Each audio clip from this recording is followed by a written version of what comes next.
Ruído, son confuso, irregular, forte e desagradable. Sempre me deprimiu o ruído. Para min a depresión é ruído. O ruído moléstanos, pero cando desaparece botámolo en falla, prodúcenos extrañamento.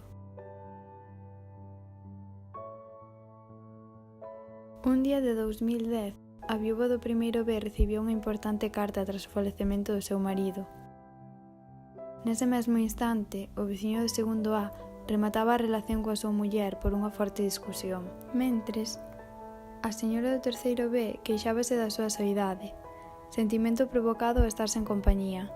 Soidade que tamén sentía Luz, a rapaza do cuarto A, que lamentaba ter aguantado 15 anos o maltrato do seu marido. E soidade na que tamén se atopaba aquela muller, que tras o cuarto café e bastante tabaco esperaba polo home que coñecera a través de internet, a rede informática mundial para transmitir información. Afeccionada a navegar por internet era ese Lonely, quen emprendeu a súa primeira viaxe de vacacións para romper coa rutina. Costume que se repite sen caixa nada que o xustifique.